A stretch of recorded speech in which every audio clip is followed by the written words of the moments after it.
Bonjour, bonjour. Alors, le teaser doit-il obligatoirement changer de vie ou de travail dans le parcours? Alors, c'est pas une obligation légale, hein, qu'on soit très clair. C'est si je change pas de travail, ça veut dire que je suis pas vie, par exemple. Non, c'est pas vrai. Rien ne vous oblige à quoi que ce soit. Il y a plein de personnes qui vont pas changer de travail. Par contre, c'est vrai que c'est fréquent que ça se passe pour une raison toute bête. C'est que quand tu démarres ton parcours FJ, le but du parcours FJ, c'est de te sortir d'une version traumatique du qui tu es vers qui tu es vraiment, pour les bonnes raisons, tu vois. Professionnellement, qu'est-ce que ça implique? Par exemple, si tu as grandi dans une famille parfaitement dysfonctionnelle qui t'a surtout éduqué avec des idéaux plus que observer qui tu es, quelle est ta nature et t'orienter vraiment dans quelque chose d'hyper naturel pour toi, l'archétype, c'est les parents qui décident un petit peu ce que tu vas faire. Type, tu seras avocat ou médecin, pas d'autre métier, alors que toi, ton appel personnel, c'est plutôt artiste.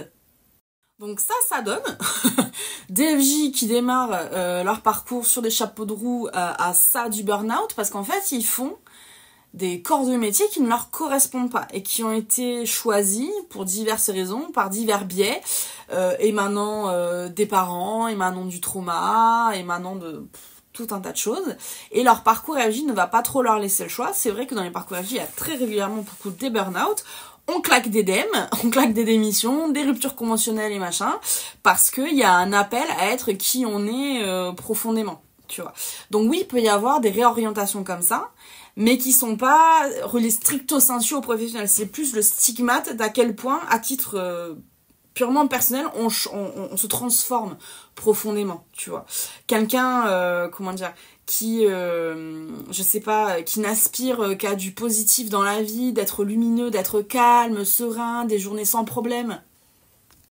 Alors qu'intuitivement, par exemple, la vie a fait qu'on les orientait vers des choses, des métiers du soin ou des métiers de la prise en charge, comme infirmier, comme, je sais pas, avocat, ce genre de choses, où toute la journée tu vas entendre des gens aller mal, des gens aller se plaindre, voilà, avec beaucoup de personnes qui pleurent, qui souffrent, etc.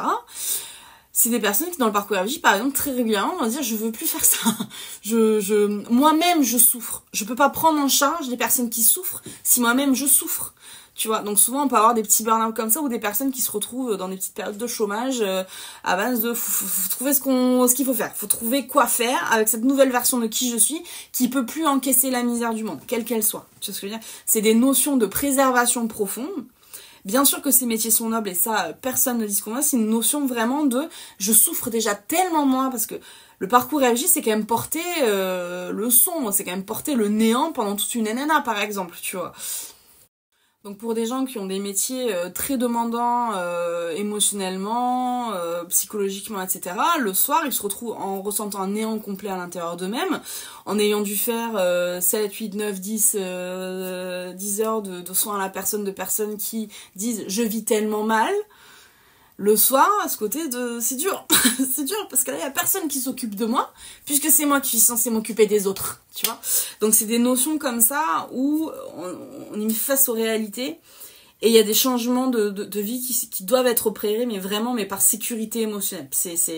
Il faut que je bouge, sinon je vais crever, en fait. Donc c'est des choix qui sont faits, qui sont souvent très durs. C'est vrai que les vies parfois abandonnent des grandes carrières qui ont été florissantes. Prenons le cas d'une infirmière, ça peut être une excellente infirmière, et personne ne discute ça. C'est l'évidence même, mais c'est une notion de je peux plus aller plus loin dans ce corps de métier parce que ce métier me coûte trop. Il y a un autre aspect, ça, franchement, je suis pas sûre d'arriver à vous l'expliquer, c'est tellement subtil. C'est vraiment de la dentelle énergétique. Comment je pourrais vous expliquer ça rapidement?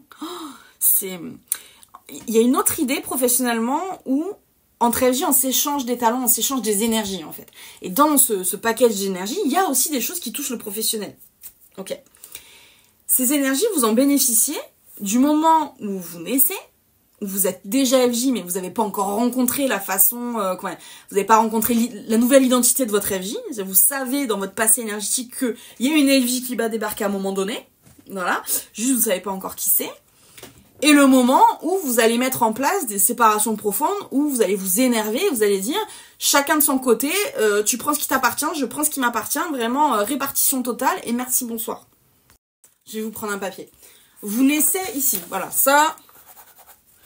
Naissance ici, là, on va faire ça comme ça. Ok. Vous allez faire toute votre enfance, adolescence, etc. Je sais pas quand vous allez rencontrer votre FJ, mais bim, bim, bim, bam, boum, c'est là. Voilà, on va faire du caca, voilà. C'est la cata, avec une petite lune de miel ici, on va faire un petit cœur, voilà. Ça, c'est quand se déclare votre parcours FJ, ok. D'un point de vue énergétique, c'est comme si toutes les énergies FJ s'étaient mélangées. C'est-à-dire, il y a la vôtre, mais il y a aussi la sienne, ok. Là, quand ça va péter, vous allez décider de chacun reprendre ce qui vous appartient. Donc, on va continuer comme ça.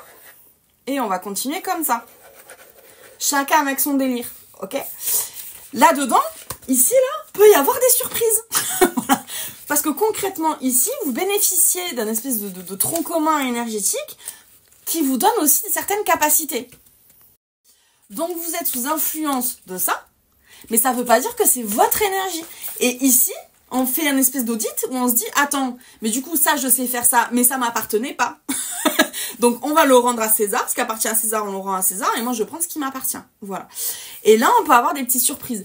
Par exemple, pour donner un truc très concret, moi, la grande surprise que j'ai eue, c'est... vous m'auriez rencontré avant mon parcours FJ, on vous aurait dit Emma l'artiste. C'est une artiste, voilà. Ce qui n'était pas complètement con. Comment dire, mon langage émotionnel a toujours été là. Peindre, faire des trucs, écrire, voilà, les choses comme ça. J'ai fait une carrière, somme toute très honorable, de 15 ans dans les galeries d'art. J'ai fait des études là-dedans. Enfin voilà, ça a été tout un processus. Au moment où moi j'arrive là, je peux vous le dire au bas mot, ça fait, je pense, 2 ans que j'ai pas touché un pinceau et je m'en branle. Ça va passer sur YouTube, ça, je sais pas. Je m'en tape le coquillard, mais tellement fort. Vous m'auriez dit ça il y a 10 ans, je dis mais tu m'enlèves ça de ma vie, je suis plus personne, c'est toute mon identité. Aujourd'hui, mon identité n'a rien à voir avec ça, parce qu'en fait, dans ce processus-là, j'ai surtout compris que la part artistique, elle m'appartenait pas. J'en bénéficiais, c'était très confortable, c'était très chill, c'était très cool, mais ça m'appartenait pas.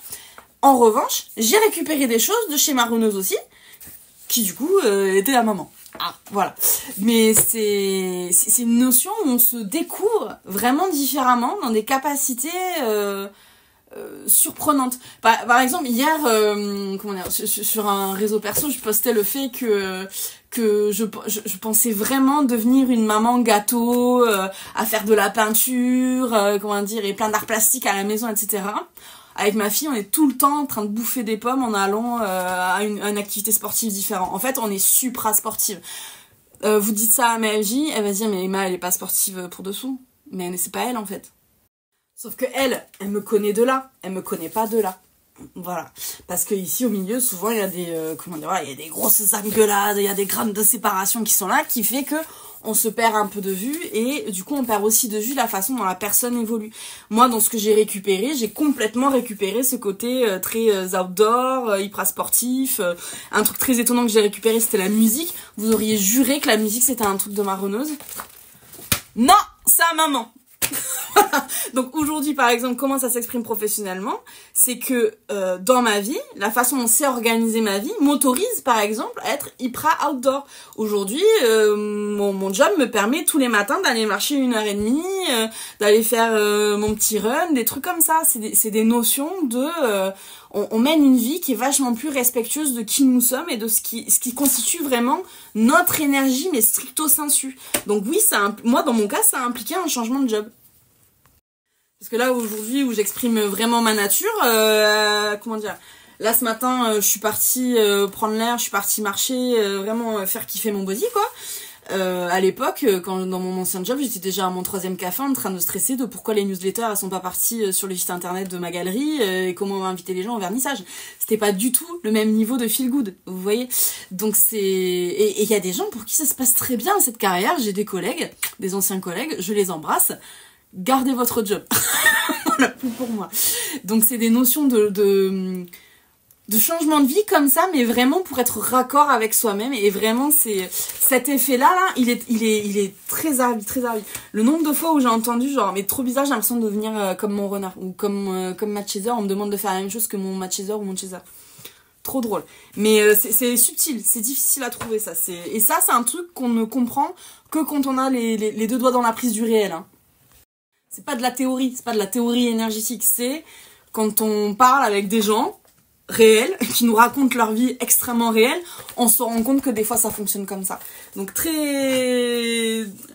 pas drôle dans le sens où c'est fandard, très drôle dans le sens où c'était imprévisible. Voilà, c'est la magie des Liens FJ qui des fois nous sort des petits lapins blancs du chapeau, comme ça. Voilà.